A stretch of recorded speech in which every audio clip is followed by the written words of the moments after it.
Bueno, mis queridos amigos, nuevamente con ustedes su doctor Tigre, el que ronca en esta negra noche neoliberal.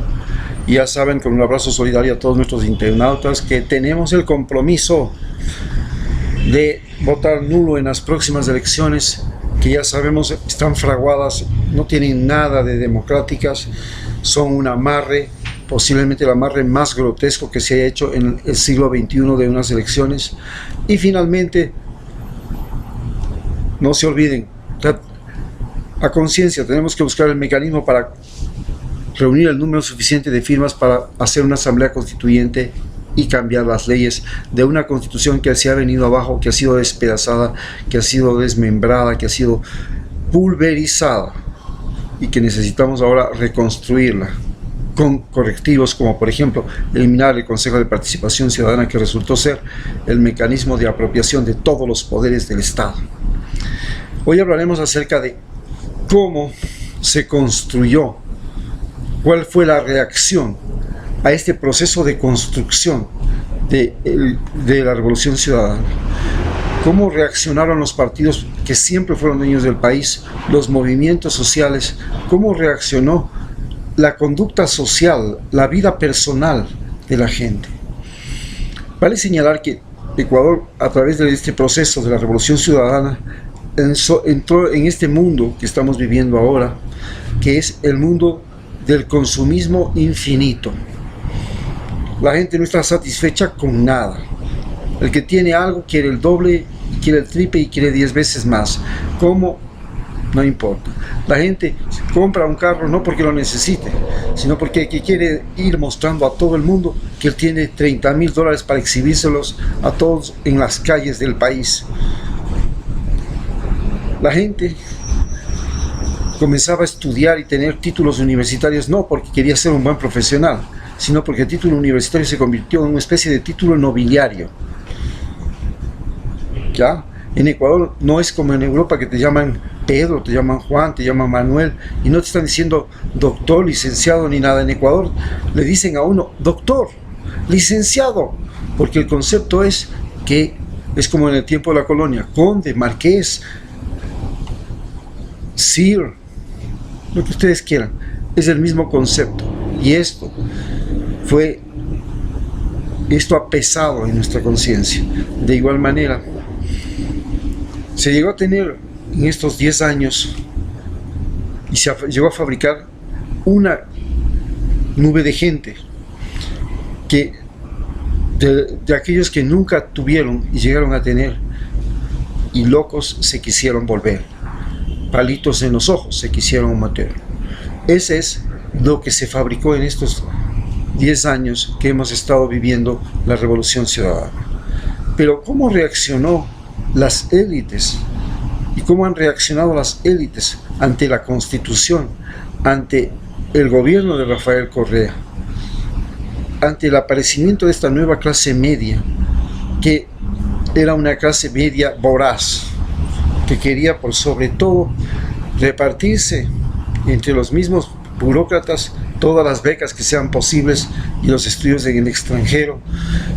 Querían repartirse entre todos los burócratas los cargos públicos para sacarle la jugadita por debajo de la mesa. ¿Cómo se llegó a fabricar este país que al mismo tiempo construía grandes carreteras, grandes represas, se volvía autosuficiente energéticamente, se creaban hospitales con certificación internacional, colegios del milenio en el cual los estudiantes podían estudiar con microscopios, con computadoras, cosas que jamás habían estado al alcance de la gente que vivía en la Amazonía, en la frontera norte, en la frontera sur, en los lugares más apartados del Ecuador? ¿Cómo se llegó a crear este sistema en el cual las diferencias entre los ricos y los pobres fueron disminuyendo y se dio un camino para que los pobres pudieran convertirse en empresarios, gestionar sus propios ingresos, cambiar el uso del suelo, cambiar el uso del espacio de la casa para arrendar, para hacer su oficina, para crear su tienda?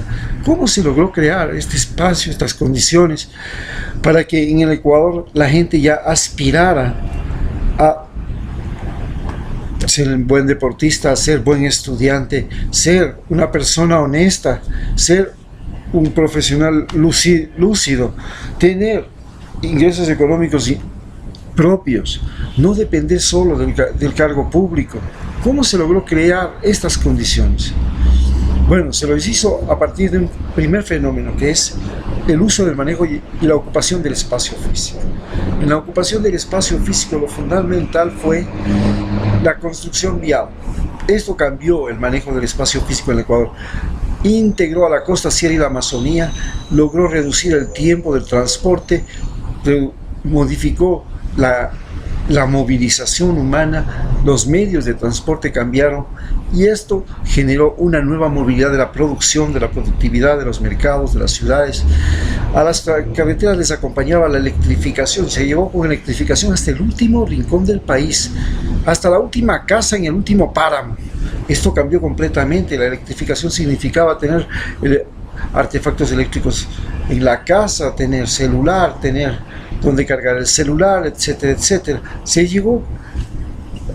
Se estableció una red de conexión intercelular. El celular cambió toda la forma de relacionarnos entre los ecuatorianos. Todo se convirtió en, el celular era una oficina móvil, era una oficina de negocios, era una forma de hacer relaciones. Cambió toda la relación humana el celular en Ecuador en estos 10 años. Y la forma de entender al mundo también cambió, la forma de ver el mundo. La televisión satelital llegó para todos y en todas partes, y la televisión satelital nos dio una comprensión completamente diferente de la realidad, que ya no estaba dada por los estúpidos que hacen periodismo en Ecuador. El periodismo en Ecuador no lo hacen profesionales. Hay que entender, el periodismo en Ecuador es simplemente un culto religioso a los dueños de los periódicos. Es un culto religioso a los dueños de los periódicos. Los dueños de los periódicos son la representación de Dios en la tierra y ellos deciden lo que es y lo que no es. Y tienen a los periodistas para que simplemente les den diciendo, les den pensando y les den haciendo. Pero el dueño de los medios es el que dice la verdad, es el dueño de la verdad. La verdad es lo que quiere el dueño de los medios. Y esto es lo que luchó frontalmente Rafael Correa contra esta doctrina, contra la doctrina del poder de los medios de comunicación, de los dueños de los medios de comunicación, esta religión de los dueños de los medios de comunicación, porque esa es una religión.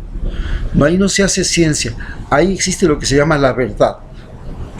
La verdad es igual, en la religión católica la verdad es para los que creen que el Padre, el Hijo y el Espíritu Santo son una sola persona. Nadie entiende, pero ahí está. Lo mismo pasa con el dueño del periódico. Para el dueño del periódico, la verdad es esto y se acabó. El periodista lo que tiene que hacer es hacerle tragar a todo el mundo, dorar la píldora y hacerle tragar la píldora a todo el planeta. Para eso tienen papel, tiene una imprenta, tiene estudios, aprendió el español, aprendió el inglés, sabe la verborrea y todo eso. Y eso es lo que nosotros vivimos en ese momento.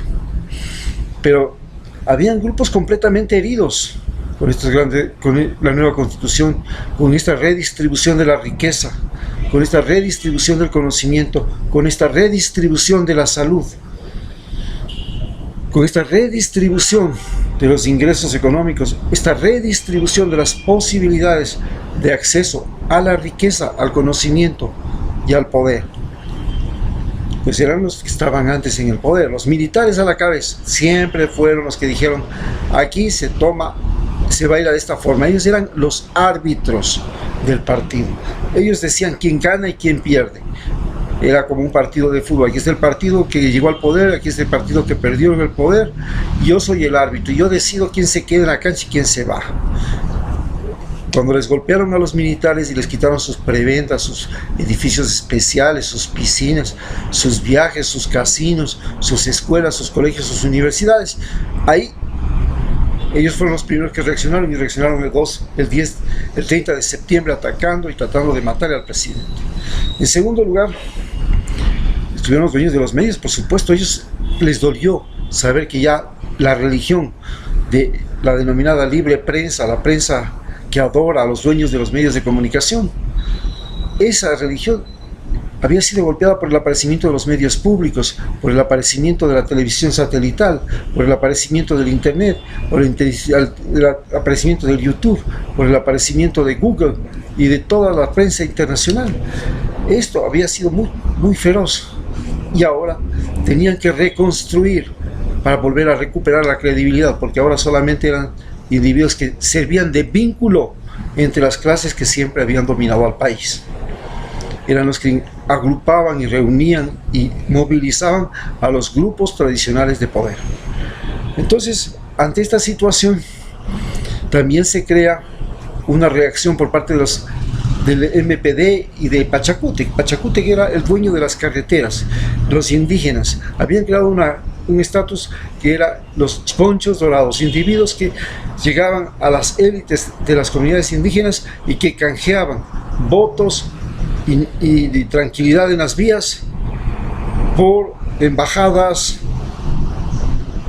profesores en las escuelas de educación bilingüe intercultural, es decir, salarios, sueldos,